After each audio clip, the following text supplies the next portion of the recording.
Hi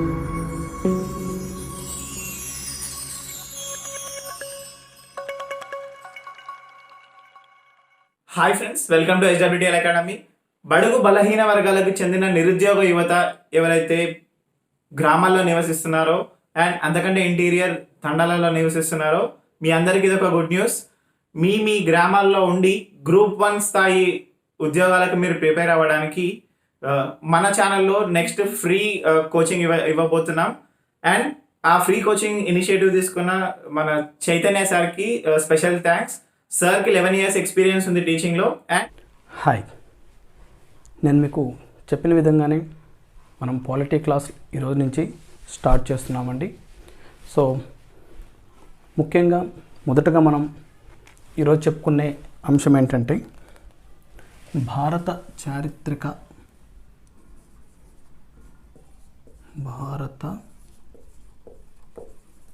రాజ్యాంగ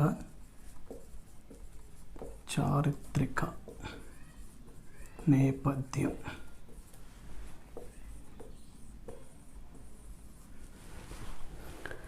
so ఈరోజు నుంచి మన ఫస్ట్ క్లాస్ స్టార్ట్ చేస్తున్నానండి. సో మొదటి టాపిక్ వచ్చేసి భారత రాజ్యాంగ చారిత్రక నేపథ్యం. సో ఈ చారిత్రక నేపథ్యం అంటే ముందుగా మనం డిస్కస్ చేయాల్సింది వీటిలో ఉన్న చట్టాల గురించి తెలుసుకోవాలండి. ప్రతి ఒక్క చట్టం ఎంత ఇంపార్టెంటో, సో ఈరోజు రాజ్యాంగం రచించడానికి మనం ప్రజెంటు ఉపయోగిస్తున్న చట్టాలు కానీ చాలా వరకు ఆ రోజుల్లో బ్రిటిష్ వాళ్ళు ఏర్పాటు చేసిన చట్టాలేనండి. సో మొదటగా మనం ఫస్ట్ ఈ యొక్క ప్రతి ఒక్క చట్టాల గురించి కానీ మనం తెలుసుకొని ఉంటే, సో నెక్స్ట్ రిమైనింగ్ మనం పార్లమెంట్ అనే టాపిక్లోకి వెళ్ళినప్పుడు అక్కడ ఆ చట్టాలు ఏంటి అవనేవి మనకి క్లియర్గా అర్థమవుతాయండి. ఓకే, అదేవిధంగా నిన్న ఓవర్వ్యూ చెప్పిన క్లాస్లో ఒక చిన్న మిస్టేక్ జరిగిందండి. నేను 395 ఆర్టికల్స్, అదేవిధంగా 8 షెడ్యూల్స్ ప్లస్ 4 టోటల్ ప్రస్తుతము 12 షెడ్యూల్స్, అదేవిధంగా 22 భాగాలు ప్లస్ రిమైనింగ్ 3 మొత్తం 25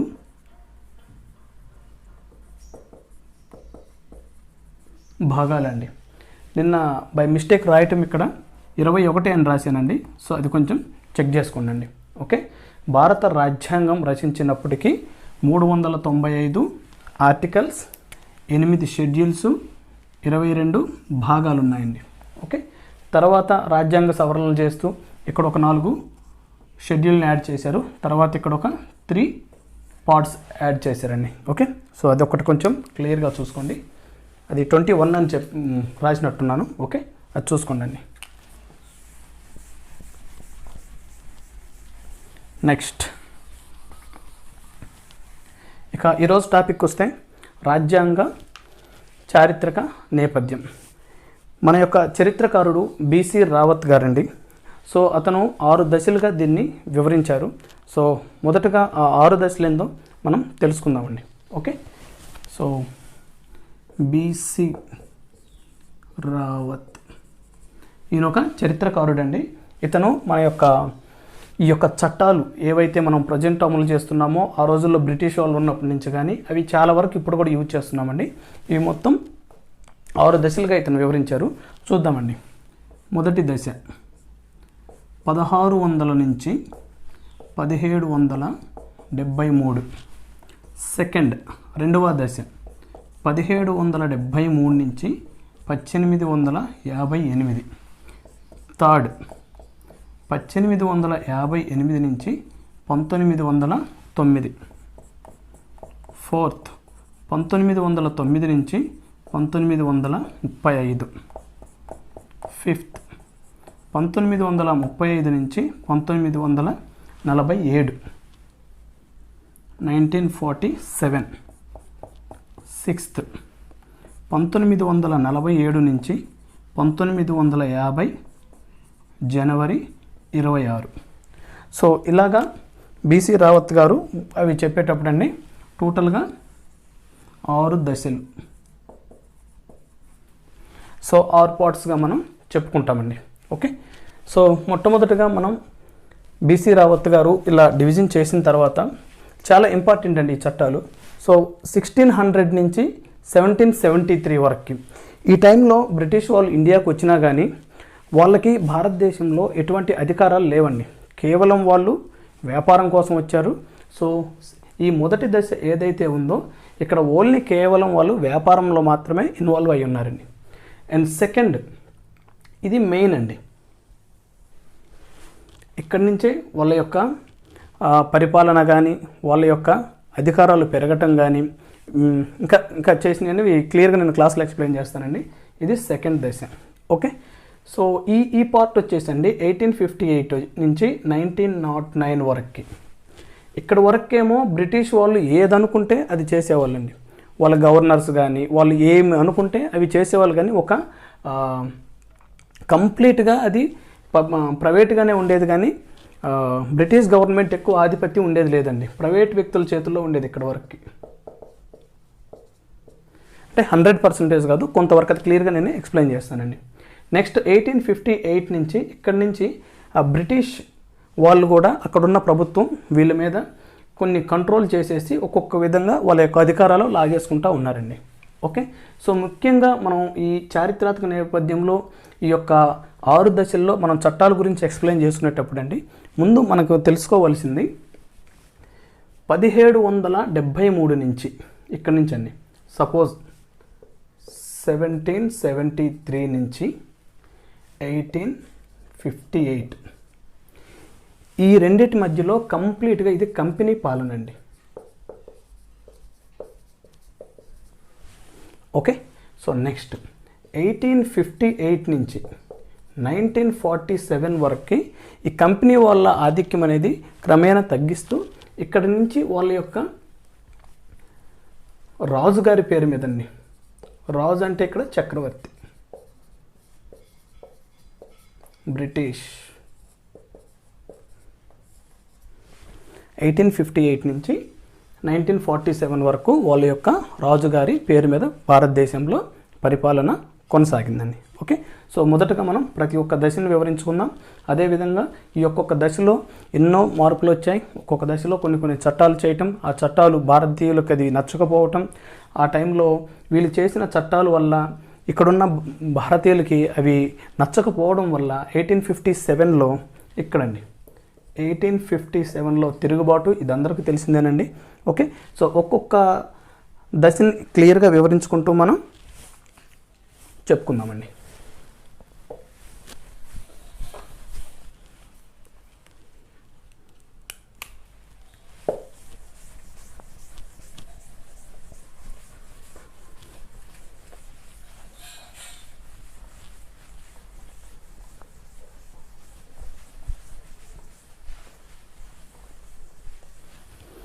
రైట్,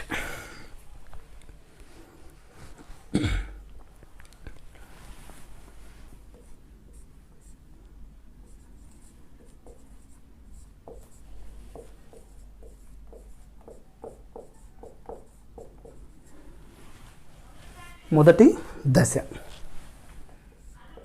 1600 నుంచి 1773 వరకు అండి. ఓకే, సో ఈ 1600 సంవత్సరంలో మొట్టమొదటిగా జరిగింది ఏంటంటే అండి, ఏదైతే బ్రిటన్లో భూస్వాములు ఉన్నారు ఒక 200 మంది కలిసి, ఫస్ట్ వన్ బ్రిటన్లో భూస్వాములు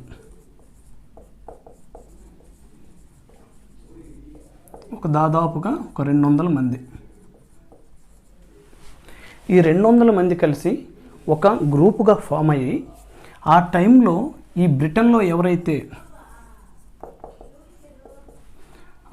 చక్రవర్తిగా ఉందో ఎలిజబెత్ రాణి,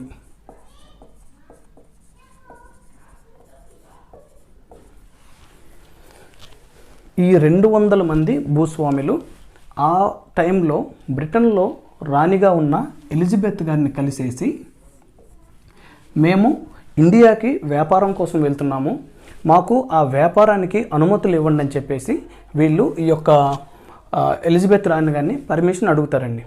ఆ విధంగా మొట్టమొదటగా ఈ బ్రిటిష్ వాళ్ళు మన ఇండియాలోకి ఎంటర్ అయిందండి 1600 సంవత్సరం డిసెంబర్ 31న భారత్కి వచ్చారండి. వీళ్ళ యొక్క ఒప్పందం ఏంటంటే ఇది కంప్లీట్గా పబ్లిక్ ప్రైవేట్ కంపెనీ. ఇది అటు కంప్లీట్గా ప్రైవేట్ కంపెనీ కాదు, అదేవిధంగా కంప్లీట్గా పబ్లిక్ కంపెనీ కూడా కాదండి. ఓకే, సో భారత్కి 1600 డిసెంబర్ 31న వీళ్ళు మొదటగా ఇండియాకి వచ్చారు కేవలం వ్యాపార అనుమతుల కోసం అండి. అయితే వీళ్ళకి అసలు భారతదేశంలో ఆ టైంలో ఏ రాజు పరిపాలిస్తున్నాడు ఆ విషయాలన్నీ ఏం తెలియదు కాబట్టి వీళ్ళు ఈ మేడంని, ఈ ఎలిజబెత్ రాణిని ఒక రిక్వెస్ట్ అడుగుతారండి. వీళ్ళు, మీరు ఇండియాలో ఏ రాజు అయితే పరిపాలిస్తున్నారో ఆ రాజుకి మేము వస్తున్నట్టు, మేము వ్యాపారం కోసం వస్తున్నట్టు ఒక విషయాన్ని చెప్పండి అని వాళ్ళని రిక్వెస్ట్ చేస్తారండి. ఆ రోజుల్లో మీకు తెలిసిందే కదండి ఎలా ఉంటాయి అవి.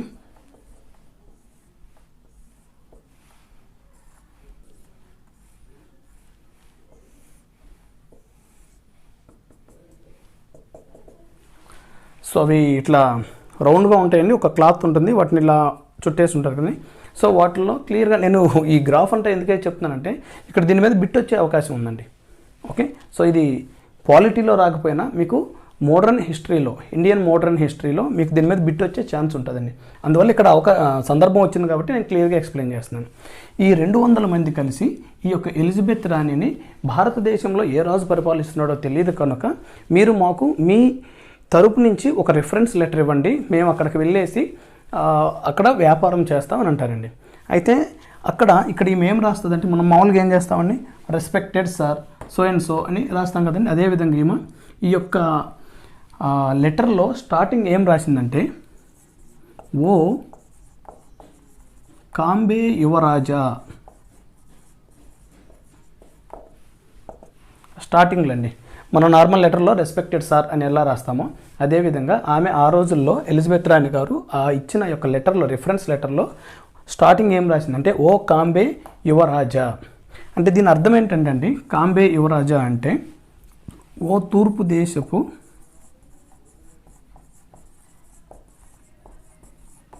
రాజా. ఓకే, మీకు బిట్ వచ్చే ఛాన్స్ ఉంటుందండి ఇటువంటి వాటిల్లో. మోడర్న్ హిస్టరీలో ఎలిజబెత్ రాణి గారు భారతదేశంలో పరిపాలిస్తున్న ఆ రాజుని ఏ పేరుతోటి లెటర్ పంపించింది అన్నప్పుడు మీరు చెప్పాల్సింది ఓ కాంబే యువరాజా. సో మన తెలుగులో అర్థం ఏంటంటే ఓ తూర్పు దేశపు రాజా. ఓకే, సో ఇలా లెటర్ రాసేసి ఇండియాకి వీళ్ళని పంపించిందండి. సో ఈ లెటర్ తీసుకొని వచ్చిన వ్యక్తి పేరు ఏంటంటే అండి రాల్ఫ్ ఫిచ్. ఈ యొక్క లెటర్ని బ్రిటిష్ ప్రతినిధిగా ఇక్కడ భారతదేశానికి ఈ లెటర్ తీసుకొచ్చిన వ్యక్తి పేరు ఏంటంటే అండి రాల్ఫ్ ఫిచ్. ఓకే, సో ఈ యొక్క చారిత్రక నేపథ్యంలో మనకి ప్రతి పాయింట్ మీద క్లియర్గా ఒక అవగాహన ఉండాలండి. అలా అయితేనే మనం వీటిని క్లియర్ చేయగలమండి. ఓకే, సో 1 by 1 నేను చెప్పిన ప్రతి పాయింట్ కొన్ని నేను బోర్డు మీద రాయలేకపోయినా సరే అవి మీరు నోట్స్ రాసుకోవడానికి ట్రై చేయండి అండి. ఓకే, సో వచ్చేసాడు రాల్ఫ్ ఫిచ్. అప్పుడు ఓకే, ఈ కాంబే యువరాజు అన్నప్పుడు ఇక్కడ ఇండియాలో పరిపాలిస్తున్న రాజు పేరు ఏంటంటే అండి అక్బర్. ఓకే, సో ఈ రాల్ఫ్ ఫిచ్ వచ్చేసి అక్బర్ని కలిశాడండి. కానీ ఈ విషయం తెలుసుకున్న వీళ్ళు ఎప్పుడు వచ్చారండి 1600లో. ఆల్రెడీ 1498 నుంచి 1498 పోర్చుగీస్ వాళ్ళు 1498 నుంచి పోర్చుగల్ వారు ఇక్కడ భారతదేశంలో వ్యాపారం చేస్తున్నారు. అయితే ఈ విషయం తెలుసుకున్న ఈ పోర్చుగల్ వాళ్ళు ఏమంటారంటే, ఈ యొక్క రాల్ఫ్ ఫిచ్ వచ్చి అక్బర్ను కానీ మీరు భారతదేశంలో వ్యాపారం చేసుకోవడానికి కానీ అవకాశం అని అడిగితే మీరు ఇవ్వద్దు అని చెప్పేసి ఈ పోర్చుగల్కి సంబంధించిన ఆ టైంలో ఎవరైతే గవర్నర్ ఉన్నారో వాళ్ళు ఇతనికి చెప్తారండి. అప్పుడు ఈ యొక్క రాల్ఫ్ ఫిచ్ వచ్చి కలిసినా కూడా అక్బర్ ఏమని చెప్తాడంటే, ఆల్రెడీ వీళ్ళ మెయిన్ కాన్సన్ట్రేషన్ అంతా సూరత్ ప్రాంతం అండి. ఆల్రెడీ ఇక్కడ పోర్చుగల్ వాళ్ళు వ్యాపారం చేస్తున్నారు కాబట్టి ఇతను అడిగితే మీకు అవకాశం, వ్యాపారం చేసుకోవడానికి అవకాశం కుదరదు అని వీళ్ళు చెప్తారండి.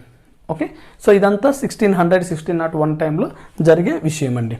Right, next 1608. అప్పట్లో ఈ టైంలో ఏమో ఎలిజబెత్ రాణి అండి. అప్పట్లో చక్రవర్తి వచ్చేసి జేమ్స్. ఓకే, ఈ జేమ్స్ అనే వ్యక్తి ఆ టైంలో అక్కడ ఉన్న ప్రధానమంత్రి పేరండి, వాళ్ళ ప్రధానమంత్రి పేరు విలియం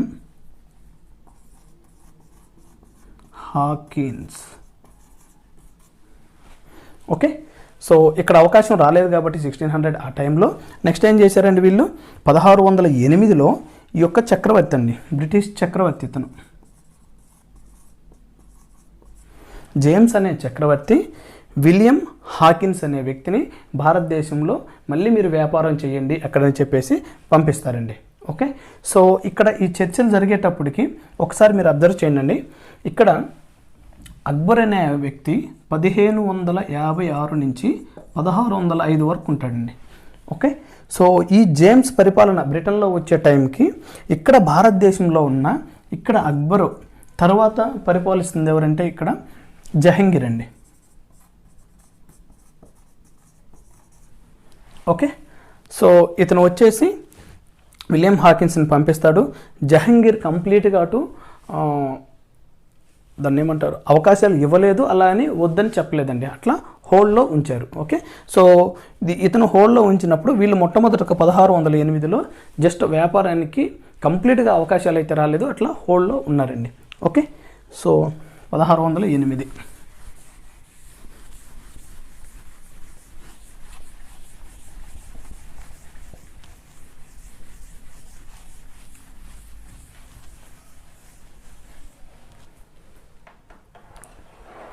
నెక్స్ట్ 1611. ఇది కొంచెం ఇంపార్టెంట్ ఇయర్ అండి.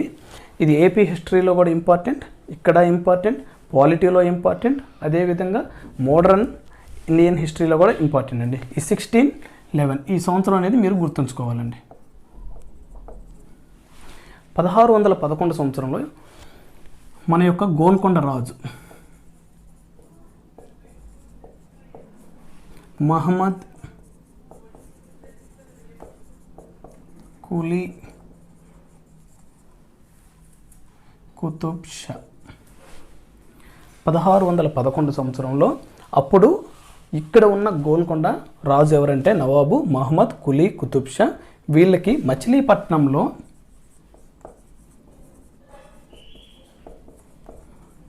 వ్యాపారంకు అనుమతి ఇచ్చారండి.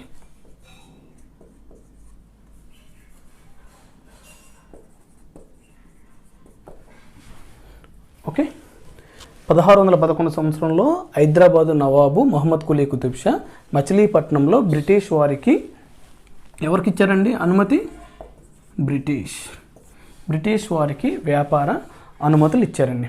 సో ఇక్కడ చూడండి ఎన్ని బిట్స్ ఫామ్ అవుతాయంటే, ఈ మచిలీపట్నంలో వీళ్ళకు అనుమతులు వచ్చే సమయంకి 1605లో డచ్ వాళ్ళు ఇక్కడ వ్యాపారం చేస్తున్నారండి. ఓకే, 1605లో డచ్ వాళ్ళు ఇక్కడ మచిలీపట్నంలో వ్యాపారం చేస్తున్నారు. వారి తర్వాత బ్రిటిష్ వారికి 1611లో ఇతను వ్యాపారానికి అనుమతులు ఇచ్చారండి. ఓకే, ఈ అనుమతులు తీసుకున్న వ్యక్తి పేరేందని అడుగుతారండి. ఓకే, సో అతని పేరే బ్రిటన్కు సంబంధించిన వ్యక్తి కెప్టెన్ హిప్పన్. ఓకే, సో ఇతను దేని మీద వచ్చాడు, ఇతను ఒక నౌక మీద వచ్చారండి. సో ఆ నౌక పేరు కూడా అడిగే ఛాన్స్ ఉంటాయి కాబట్టి ఆ నౌక పేరే గ్లోబ్. ఒక్కసారి ఆలోచించండి, కేవలం ఈ 1611 మీద దాదాపు 6 to 7 క్వశ్చన్స్ అడిగే అవకాశాలు ఉంటాయండి. అది ఒకసారి కరెక్ట్గా చూసుకోండి. 1611 సంవత్సరంలో కెప్టెన్ హిప్పన్ వచ్చిన నౌక పేరు, అదేవిధంగా 1611 సంవత్సరంలో మచిలీపట్నంలో వ్యాపార అనుమతులు పొందడానికి వచ్చిన బ్రిటన్ తరపున రాయబారి కెప్టెన్ హిప్పన్. సో 1611 సంవత్సరంలో మహమ్మద్ కులీ కుతుబ్ షా ఏ నగరంలో బ్రిటిష్ వారికి వ్యాపారానికి అనుమతులు ఇచ్చారు, మచిలీపట్నం. ఓకే, 1611 సంవత్సరంలో బ్రిటిష్ వారికి మచిలీపట్నంలో వ్యాపారానికి అనుమతి ఇచ్చిన రాజు పేరేంటి, మహమ్మద్ కులీ కుతుబ్ షా. ఓకే, సో ఈ యొక్క 1611 మీదే ఇన్ని క్వశ్చన్స్ ఫామ్ అయ్యే అవకాశాలు ఉన్నాయండి. సో ఇది మీకు మోడర్న్ హిస్టరీలో అడగొచ్చు, లేదా ఏపీ హిస్టరీలో అడగొచ్చు, ఎక్కడైనా అడగొచ్చు అండి. సో కొంచెం జాగ్రత్తగా దీన్ని మీరు గుర్తుంచుకోండి. Right, next 1615. వీళ్ళు ఏంటంటే కంటిన్యూగా ఒకరి తర్వాత ఒకరు ఎప్పటికైనా సరే భారతదేశంలో ఎలాగైనా సరే వ్యాపార అవకాశాలు పొందాలని చెప్పేసి వీళ్ళు ఒక నిరంతరంగా ఇండియా మీదకి ఎవరో ఒకరిని పంపిస్తూనే ఉంటారండి.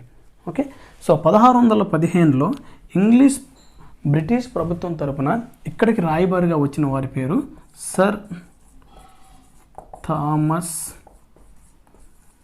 రో. ఓకే, ఇతను 1615లో బ్రిటిష్ వారి తరపున రాయబారిగా వచ్చేసి ఎక్కడైతే సూరత్ అనే ప్రాంతం ఉందో, సూరత్ ప్రాంతంలో, అదేవిధంగా భారతదేశంలోని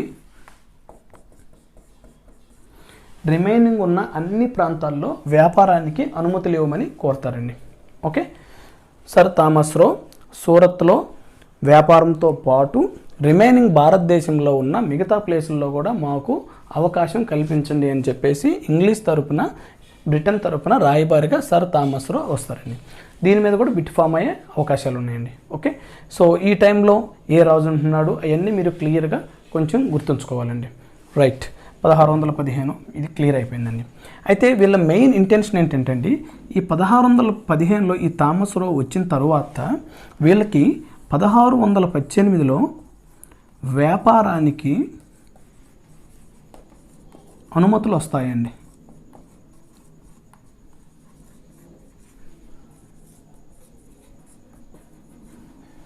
ఓకే, ఒక 3 years గ్యాప్ వస్తుందండి రూల్స్ రెగ్యులేషన్స్ అవన్నీ చూసుకోవడానికి.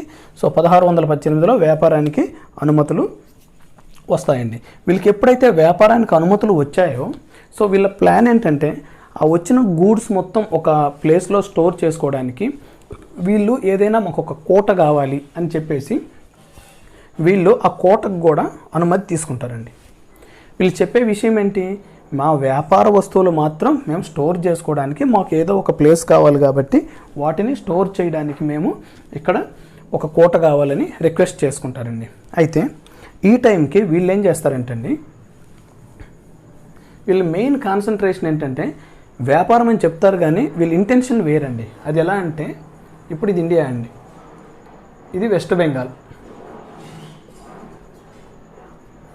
ఇది మద్రాస్,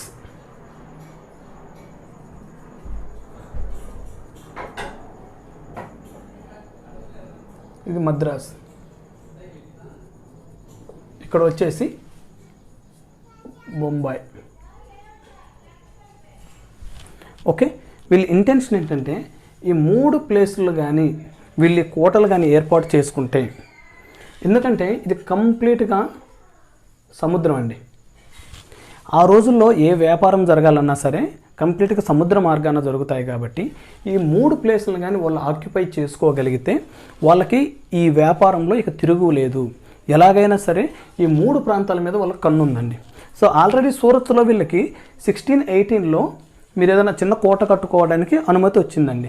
ఓకే, సో అలాగా వీళ్ళు మొట్టమొదటిగా ఇది ఇక్కడ సూరత్లో వ్యాపారానికి అనుమతి వచ్చి చిన్న కన్స్ట్రక్షన్ చేశారు కానీ అది అంతా చెప్పుకోదగింది కాదండి.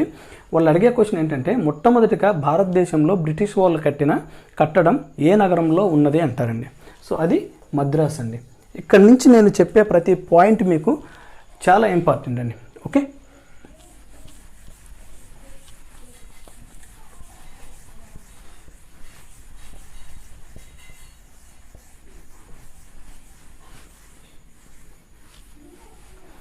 ఓకే, ఫస్ట్ వన్ అండి. వీళ్ళ కాన్సన్ట్రేషన్ ఫస్ట్ మద్రాసులో ఒక కోటని ఏర్పాటు చేసుకుంటారండి. 1639 మద్రాస్, దాన్ని ఆ రోజుల్లో చెన్నాపట్నం అనేవాళ్ళండి. చెన్నాపట్నం.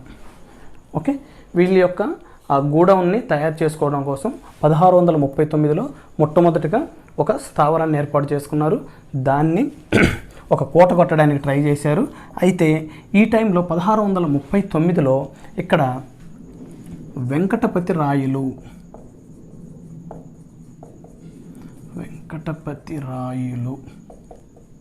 3. ఓకే, మీకు ఏపీ హిస్టరీ అది చదువుతూ ఉంటే మీకు శ్రీకృష్ణదేవరాయలు, ఓకే, సో వాళ్ళల్లో చివరివాడండి.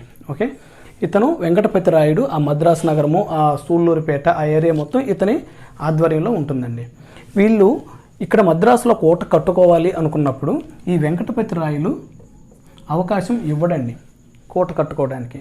అందువల్ల ఈ బ్రిటిష్ వాళ్ళు ఏం చేస్తారంటే, ఈ వెంకటపతి రాయలు కోట కట్టుకోవడానికి అవకాశం ఇవ్వట్లేదు కాబట్టి వీళ్ళు ఇతని యొక్క సేనాని, అతను వెంకటాద్రి నాయుడు అని ఒక అతను ఉంటాడండి. Okay, Damarla Venkatadri Naidu, Damarla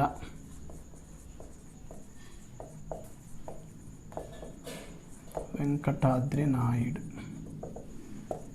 okay, so ఇతని యొక్క అనుచరుడు అండి. ఒక రకంగా చెప్పాలంటే అతను సేనాధిపతి అనుకోండి, లేకపోతే అతని యొక్క మెయిన్ ప్రధానమంత్రి అనుకోండి.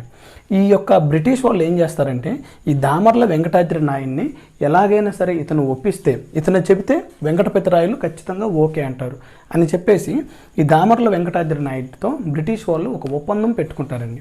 మీరు కానీ మాకు ఇక్కడ మద్రాసులో ఈ ప్రాంతంలో కోట కట్టుకోవడానికి కానీ అవకాశం ఇస్తే మేము ఏదైతే ఈ మద్రాసు నగరం ఉందో దానికి మీ తండ్రి పేరు పెడతామని చెప్తారండి. ఓకే, సో వీళ్ళ యొక్క తండ్రి పేరు చెన్నప్ప నాయుడు అండి.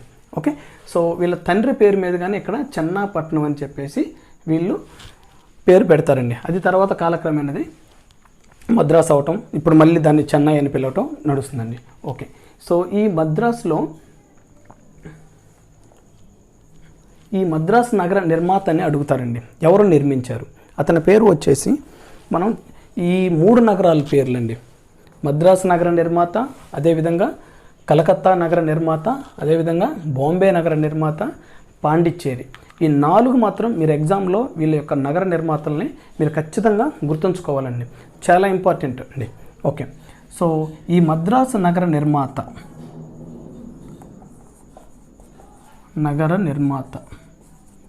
ఎవరంటే sir Francis day. Okay, so ఇతను మద్రాసు నగర నిర్మాత, ఆ పట్టణాన్ని తయారు చేసింది ఆ రోజుల్లో ఇతనండి. నెక్స్ట్, అతను కట్టించిన కోట పేరు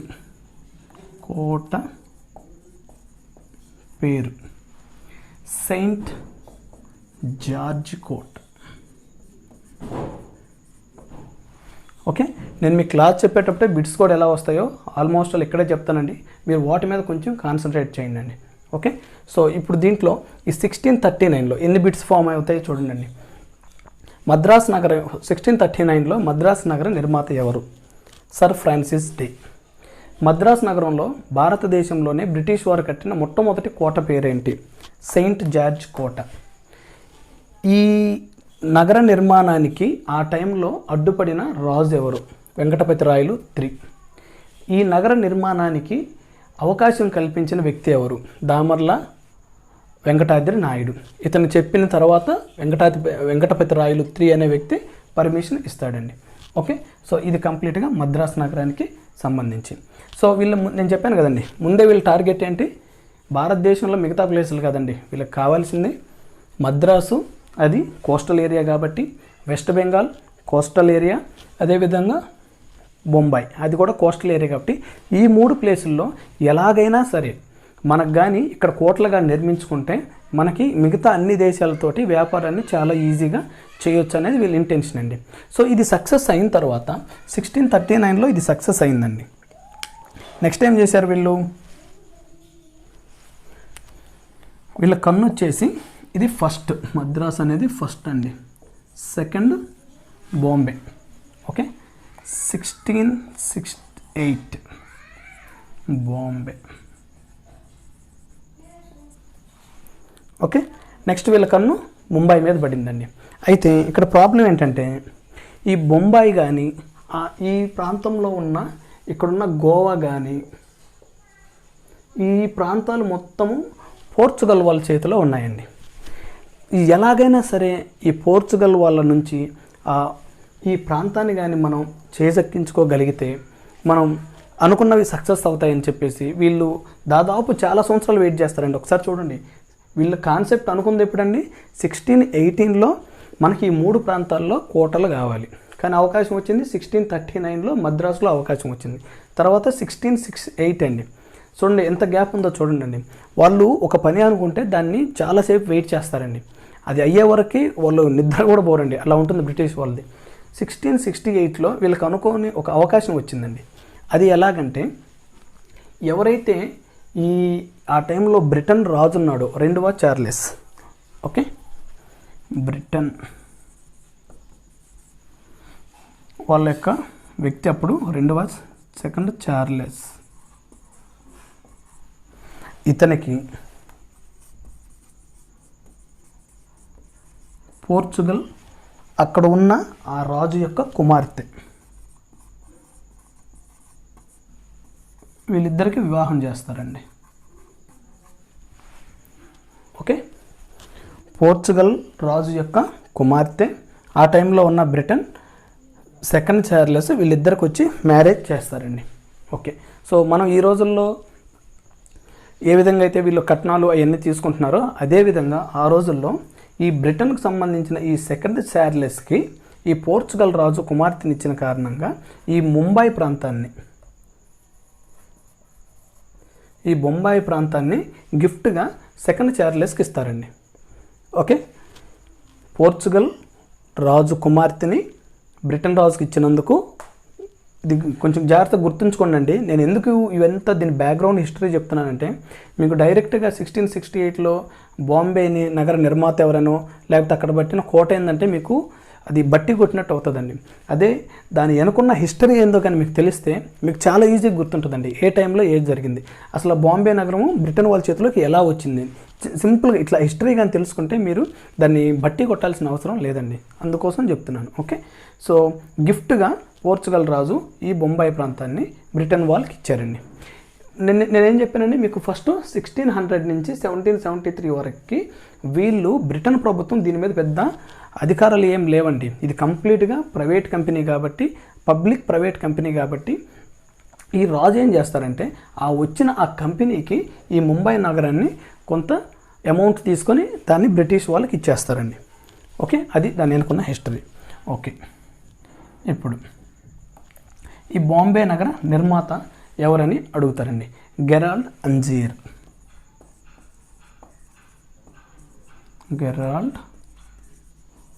అంజీర్. ఓకే, సో నిర్మాత, ఇతను కట్టించిన కోట పేరేంటండి? సెయింట్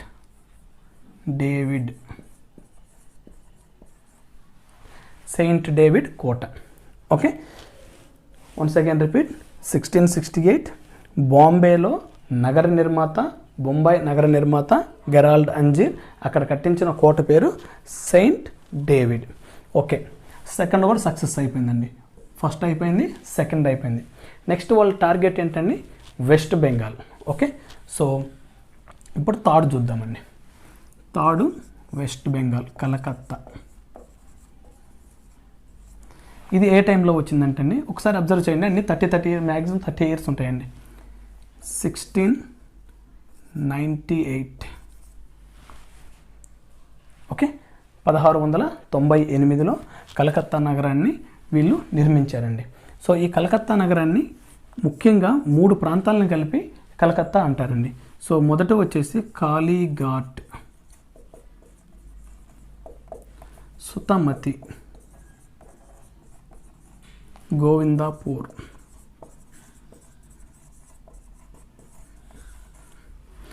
ఈ 3 ప్రాంతాలని కలిపి వాళ్ళు కలకత్తాగా తయారు చేశారండి. ఓకే, సో ఈ కలకత్తా నగర నిర్మాత ఎవరు? జాబ్ చార్నక్.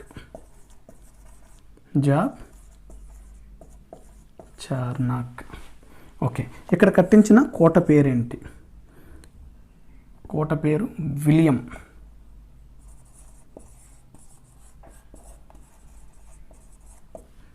ఓకే, సో మొత్తం 3 కోటలు కట్టించారండి. సో వెస్ట్ బెంగాల్ దీని యొక్క చరిత్ర ఏంటి, వెస్ట్ బెంగాల్ చరిత్ర ఏ విధంగా వీళ్ళకి అనేది మీరు కూడా దాని యొక్క హిస్టరీ తెలుసుకోవాలండి.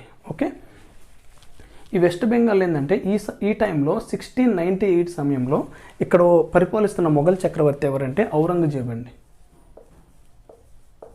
ఔరంగజేబు. ఓకే, ఈ ఔరంగజేబు పరిపాలిస్తున్న టైంలో ఇతనికి హెల్త్ బాగుండదండి. సో అతనికి ఏదో వ్యాధి వస్తే దాన్ని కంప్లీట్గా క్లియర్ చేయడం కోసం వీళ్ళు బ్రిటన్ నుంచి ఒక సీనియర్ ఎక్స్పర్ట్ అయిన ఒక డాక్టర్ని పిలుస్తారండి. ఆ డాక్టర్ వచ్చేసి ఈ ఔరంగజేబుకి వచ్చిన వ్యాధిని కంప్లీట్గా తగ్గిస్తాడండి. ఓకే, ఎప్పుడైతే ఈ ఔరంగజేబుకి వ్యాధిని తగ్గించాడో ఇతను ఏం చేస్తాడంటే ఆ డాక్టర్కి ఈ 3 ప్రాంతాలని గిఫ్ట్గా ఇచ్చేస్తాడండి. ఓకే, ఔరంగజేబుకి ఆ వ్యాధిని తగ్గించిన డాక్టర్కి గిఫ్ట్గా కాళీఘాట్, సుతమతి, గోవిందాపూర్ ఈ 3 ప్రాంతాలని డాక్టర్కి గిఫ్ట్గా ఇస్తాడండి. ఓకే, సో ఆ డాక్టర్ అనే వ్యక్తి తర్వాత బ్రిటన్ వాళ్ళకి ఆ 3 నగరాలని ఎంతో కొంత అమౌంట్కి అమ్మేస్తాడండి. ఓకే, ఆ విధంగా ఈ యొక్క 3rd ప్లేస్ కూడా వీళ్ళకి కోట కట్టుకోవడానికి అవకాశం వచ్చిందండి. ఓకే, సో ఈ 3 నగరాలు నిర్మాతలను గుర్తుపెట్టుకోవాలి, అదేవిధంగా 3 ప్రాంతాల్లో ఉన్న కోటల్ని గుర్తుపెట్టుకోవాలండి. రైట్.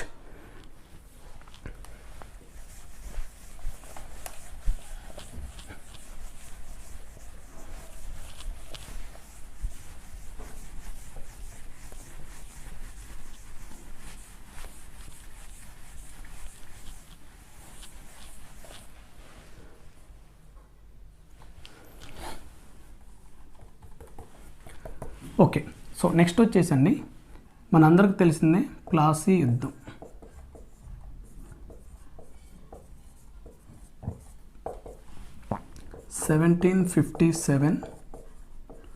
June 23. ఓకే, సో దీని గురించి మీరు ఆల్రెడీ హిస్టరీలో చదువుకుంటారండి. సో దాని బ్యాక్గ్రౌండ్ అవసరం లేదు, ఇక్కడ దీని యొక్క ఆవశ్యకత ఏందో అంతవరకే చెప్తానండి. ప్లాసీ యుద్ధం 1757 June 23. భారతదేశంలో బ్రిటిష్ వాళ్ళు రాజ్యాధికారం కోసం కానీ లేదా వాళ్ళకి పరిపాలన అవకాశాలు కానీ కల్పించిన మొట్టమొదటి యుద్ధం ఈ ప్లాసీ యుద్ధం అండి.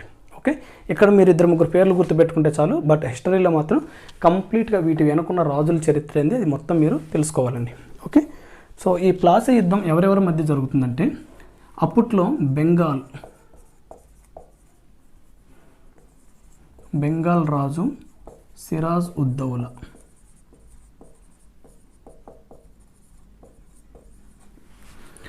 ఓకే, కొంచెం హిస్టరీ కూడా చెప్తానండి మీరు, ఎందుకంటే ఈ డేట్ అనేది చాలా ఇంపార్టెంట్ అండి. సో దానికోసం హిస్టరీ కూడా ఇక్కడే చెప్తాను కొంచెం. ఈ బెంగాల్ని పరిపాలిస్తున్న రాజు సిరాజ్ ఉద్దౌలా. ఆ టైంలో మీకు ఆల్రెడీ ఆర్కాట్ వీరుడు రాబర్ట్ క్లైవ్ ఐడియా ఉండుంటారండి. ఓకే, సో బ్రిటన్ తరపున యుద్ధానికి వచ్చిన వ్యక్తి పేరు రాబర్ట్ క్లైవ్.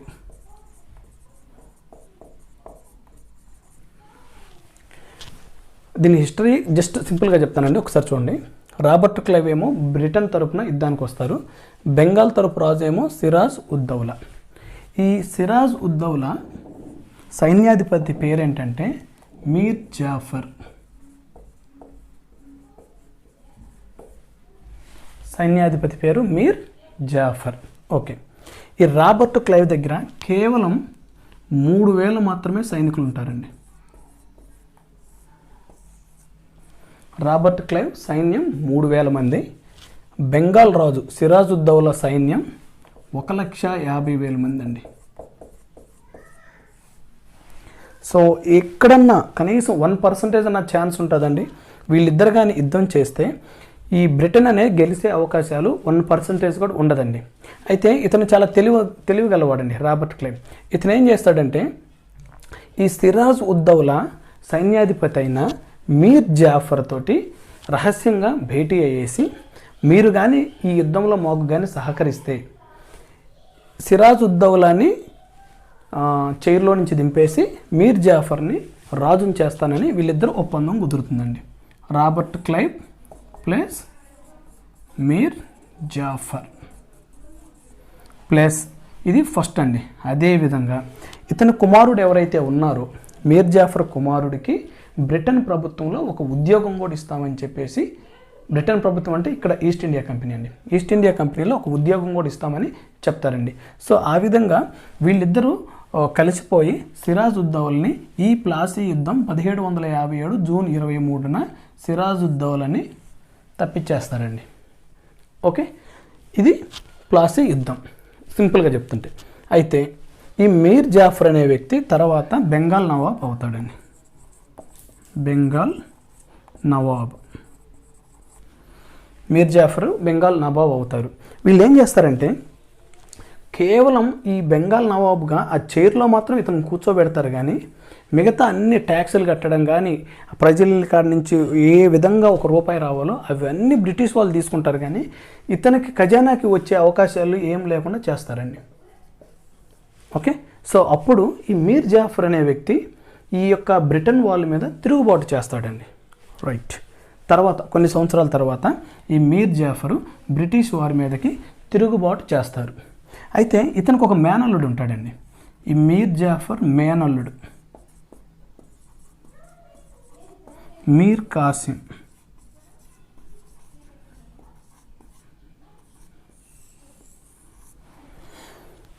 ఈ మీర్ కాసిం అనే వ్యక్తి బ్రిటిష్ వాళ్ళతోటి తర్వాత జాయిన్ అవుతాడండి. ఓకే, సో ఇతను తిరుగుబాటు చేశాడు కదా మీర్ జాఫర్ బ్రిటిష్ వాళ్ళ మీద, అందువల్ల ఇతన్ని పక్కన పెట్టేసి మీర్ కాసింకి అవకాశం ఇవ్వాలని బ్రిటిష్ వాళ్ళు చూస్తారండి. ఓకే, సో ఇక్కడ మెయిన్గా మీరు గుర్తుపెట్టుకోవాల్సింది ప్లాసీ యుద్ధం 1757 జూన్ 23 ఎవరెవరి మధ్య యుద్ధం జరిగింది? Siraj-ud-Daulah, Robert Clive. Robert Clive already Karnataka యుద్ధాలు లేదా ఆర్కాట్ యుద్ధాలు అంటారు, ఆ యుద్ధాల్లో అతను గెలిచినందుకు ఇతన్ని ఆర్కాట్ వీరుడు అని బిరుదు కూడా ఉంటుందండి, అది కూడా గుర్తుంచుకోవాలి మీరు. రాబర్ట్ క్లైవ్ యొక్క బిరుదు ఆర్కాట్ వీరుడు. భారతదేశంలో బ్రిటిష్ వాళ్ళు రాజ్యాధికారం చేయడానికి మొట్టమొదటి వ్యక్తి వాళ్ళకి కలిగిన వ్యక్తి రాబర్ట్ క్లైవ్ అండి. తర్వాత ఇతన్ని వాళ్ళ బ్రిటన్ ప్రభుత్వంలో అక్కడ ఉన్న పార్లమెంట్లో అతనికి ఎంపీగా కూడా అవకాశం ఇస్తారండి. అప్పుడు వాళ్ళు ఒక బిరుదు కూడా ఉంటుందండి వాళ్ళ దాంట్లో. రాబర్ట్ క్లైవ్కి వచ్చేసి దివి నుండి దిగి, ఇతని యొక్క వాళ్ళ యొక్క పార్లమెంట్లో ఏమని చెప్తారంటే దివి నుండి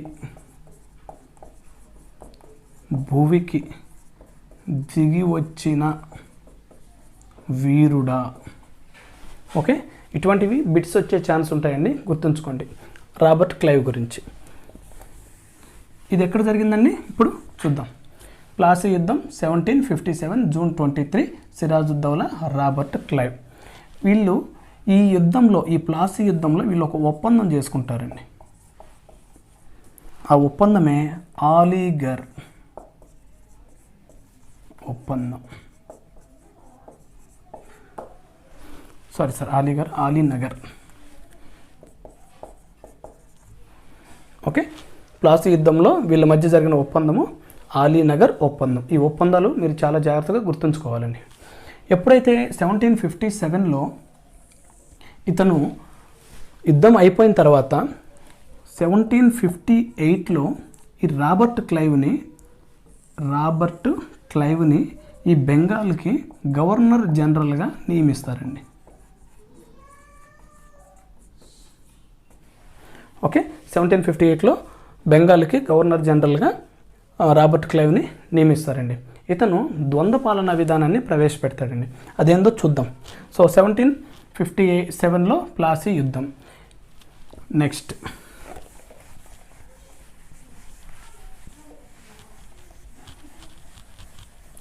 బాక్సార్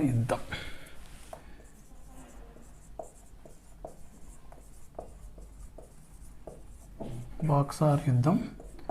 ఎగ్జాక్ట్లీ ఈ యుద్ధం జరిగిన 7 సంవత్సరాలకి బాక్సార్ యుద్ధం జరుగుతుందండి.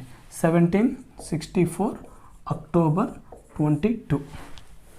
ఈ యుద్ధం కూడా మీరు గుర్తుంచుకోవాలండి. సో బాక్సార్ యుద్ధం ఎవరెవరి మధ్య జరిగింది? ఇక్కడ విషయం ఏంటంటే ఇంతకుముందు మీకు ఏమని చెప్పాను, ఈ ప్లాసీ యుద్ధంలో సిరాజుద్దౌలా సైన్యాధిపతి మీర్ జాఫర్ ఉన్నాడు. ఓకే, ఆ మీర్ జాఫర్ మేనలుడు మీర్ కాసిం.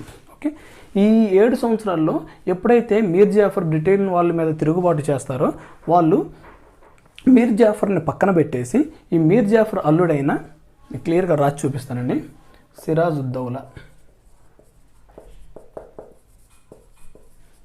ఇతని సైన్యాధిపతి మీర్ జాఫర్, ఇతని మేనల్లుడు మీర్ కాసిం. ఓకే, సో ప్లాసీ యుద్ధంలో సిరాజుద్దౌలాను పక్కన పెట్టేసి మీర్ జాఫర్ చైర్లోకి వస్తాడండి. కానీ బ్రిటిష్ వాళ్ళు యొక్క చేసే ఆకృత్యాలు కానీ వాళ్ళు చేసే ట్యాక్సులు కానీ భరించలేక మీర్ జాఫర్ బ్రిటన్ వాళ్ళ మీద తిరుగుబాటు చేస్తారండి. అప్పుడు మీర్ జాఫర్ని పక్కన పెట్టేసి ఇతని అల్లుడైన మీర్ కాసింని చైర్లోకి పెడతారండి. ఓకే, సో నెక్స్ట్ ఏం చేస్తారు, ఈ మీర్ కాసిం కూడా ఆ బ్రిటన్ వాళ్ళు చేసే ట్యాక్సులు కానీ అవి తట్టుకోలేక ఇతను కూడా తిరుగుబాటు చేస్తాడండి. ఆ తిరుగుబాటే బాక్సార్ యుద్ధం. ఓకే, ఈ మీర్ కాసిం అనే వ్యక్తి వెళ్ళేవాడు సింగిల్గా వెళ్ళకుండా ఆ రిమైనింగ్ వాళ్ళందరిని కలుపుకొని యుద్ధానికి వెళ్తాడండి. ఇతనితో కలిసి వెళ్ళే వాళ్ళు ఎవరంటే మీర్ కాసిం ప్లస్ పాపం ఆ టైంలో చివరి దశలో ఈ మొఘల్ వాళ్ళు ఆల్మోస్ట్ ఎండింగ్కి వస్తారండి. ఈ టైంకి వచ్చేసరికి సో రెండవ షా ఆలం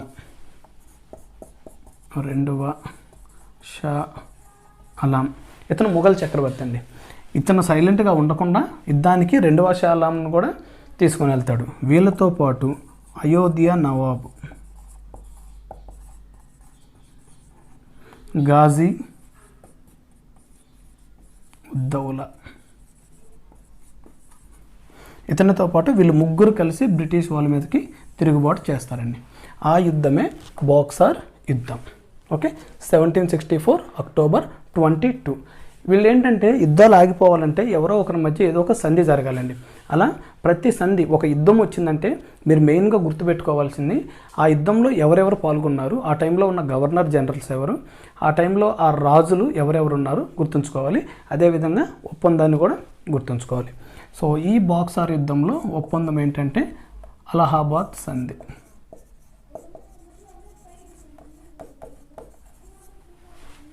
ఓకే, 1764 ఈ యొక్క యుద్ధం అలహాబాద్ సంధితోటి క్లియర్ అయిపోతుందండి. ఓకే, సో నెక్స్ట్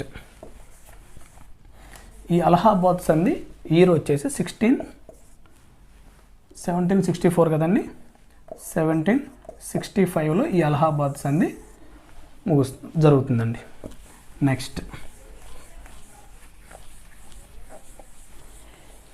ఈ అలహాబాద్ సంధిలో మీర్ కాసిం ఏందండి ఓడిపోయిన తర్వాత వీళ్ళు ఏం చేస్తారంటే మళ్ళీ మీర్ జాఫర్ వచ్చేసి నాకు అవకాశం ఇవ్వండి, మీరు ఎట్లా చెప్తే అలా చేస్తానని బ్రిటన్ వాళ్ళని మీర్ జాఫర్ బతిమలాడితే సో ఆ టైంలో ఈ అలహాబాద్ సంధి అప్పుడు బెంగాల్ నవాబుగా మళ్ళీ మీర్ జాఫర్ని తీసుకొని వచ్చి పెడతారండి. ఈ అలహాబాద్ సంధిలో ఉన్న విషయాలు ఏంటి? First one, Bengal nawab. బెంగాల్ నవాబ్ ఎవరండి? మీర్ కాసిం బాక్సార్ యుద్ధంలో పక్కకు వెళ్ళి అంతకుముందు చేస్తున్న మీర్ జాఫర్ బ్రిటన్ వాళ్ళని బ్రతిమలాడి మళ్ళీ సీట్లోకి వస్తాడండి. సో మీర్ జాఫర్ బెంగాల్ నవాబ్. అయితే ఇక్కడ ట్విస్ట్ ఉంటుంది. వీళ్ళు ద్వంద్వ విధానాన్ని ప్రవేశపెట్టి ఈ మీర్ జాఫర్కి కేవలం పరిపాలన అవకాశాలు ఇస్తారండి. పరిపాలన, దీన్ని నిజామత్ అంటారండి. ఓకే, సో రాజుగా మాత్రం మీర్ జాఫర్ని పెడతారు. అతను కేవలం పరిపాలన మాత్రమే చేయాలి, అంతే తప్ప డబ్బులు వసూలు చేయటం కానీ వాటిని వేరే వాళ్ళ దగ్గర నుంచి తీసుకోవటం కానీ ఏ అవకాశాలు ఇవ్వరండి. నెక్స్ట్ ఈ ఒప్పందంలో అండి అలహాబాద్ సంధి యొక్క ఒప్పందం అండి. నెక్స్ట్ పరిపాలన అయిపోయిన తర్వాత రెవెన్యూ. ఈ రెవెన్యూ మాత్రం ఈ కలెక్షన్ చేసేది మాత్రం ఈస్ట్ ఇండియా కంపెనీ అండి. East India company. ఈ రెవెన్యూ వసూలు చేసే దానిని దినాని అంటారండి. ఇది కూడా ఎగ్జామ్లో మీరు గుర్తుంచుకోవాలండి. బాక్సార్ యుద్ధంలో వచ్చిన సంధి పేరు అలహాబాద్ సంధి. ఈ సంధిలో ఉన్న మెయిన్ 2 పాయింట్స్ ఏంటంటే బెంగాల్ నవాబుగా మాత్రం మీర్ జాఫర్ కొనసాగుతారు, కానీ అతను కేవలం పరిపాలనా అవకాశాలు మాత్రమే కల్పిస్తారు. కానీ రెవెన్యూకి సంబంధించిన ఏ విషయాలు కూడా రాజుకు లేకుండా చేసి ఇక్కడ ఖజానా మొత్తం ఈస్ట్ ఇండియా కంపెనీకి వెళ్ళిపోతుంది, కానీ రాజుకి ఏ మాత్రం ఒక రూపాయి కూడా వచ్చే ఛాన్స్ లేదండి. ఇప్పుడు ఎవరికైనా పరిపాలనలో ఉంటే ఏదన్నా ఒక పని వచ్చి చేయాలంటే ముందు రెవెన్యూ ఉండాలండి. రెవెన్యూ లేకుండా ఎంత రాజు అయినా సరే ఏ ఉపయోగం ఉండదండి. సో అదేవిధంగా ఇక్కడ ఈ ద్వంద్వ విధానం అనేది ఇక్కడ ప్రవేశపెట్టారండి. రైట్, ఇవి రెండు కూడా గుర్తుంచుకోవాలి, ప్లాసీ యుద్ధము అదేవిధంగా బాక్సార్ యుద్ధం.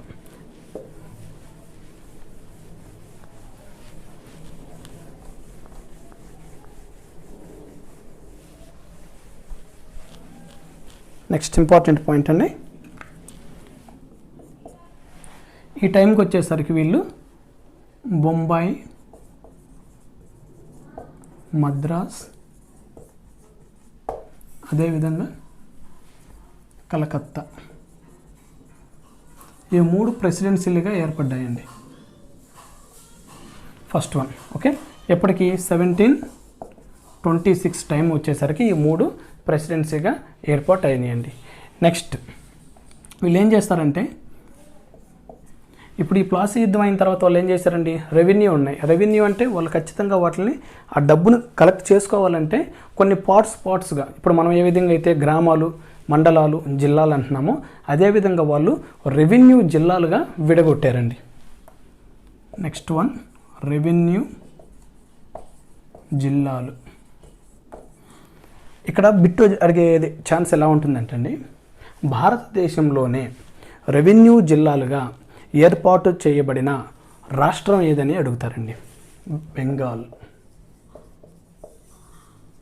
బిట్టు గుర్తుంచుకోండి, వీళ్ళు ఆ రెవెన్యూ అంటే డబ్బులు కలెక్ట్ చేయడం కోసం కొన్ని జిల్లాలుగా ఏర్పాటు చేశారు. ఆ జిల్లాలు కూడా ఏ రాష్ట్రంలో మొదటగా ఏర్పడినవి అంటే బెంగాల్ రాష్ట్రం. అయితే ఎవరైతే ఈ ఈస్ట్ ఇండియా కంపెనీ ఉందో వీళ్ళు కంప్లీట్గా లంచాలు తీసుకోవటం మొదలుపెట్టారండి.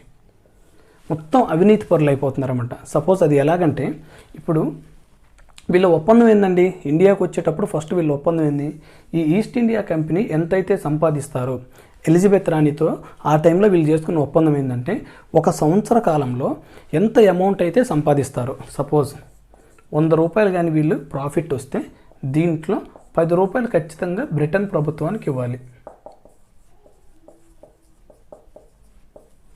కానీ వీళ్ళు ఏం చేస్తున్నారు, అన్ని దొంగ లెక్కలు చూపిస్తున్నారండి. సో ఆ 10% సరిగా ఇవ్వట్లేదు.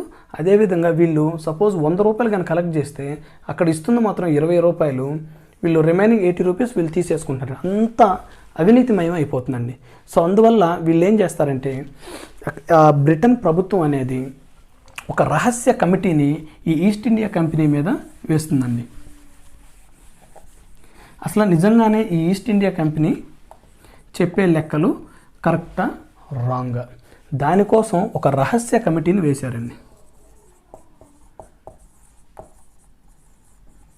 ఆ కమిటీ పేరే లార్డ్ బోర్గాయిస్ కమిటీ. ఓకే, ఒక రహస్య కమిటీ, నిఘా కమిటీ అన్నమాట ఇది.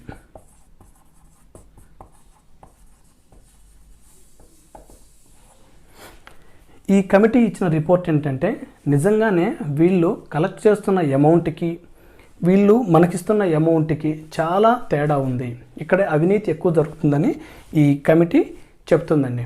సో ఇది మీరు గుర్తుంచుకోవాలి, లార్డ్ బోర్గాయిస్ కమిటీ.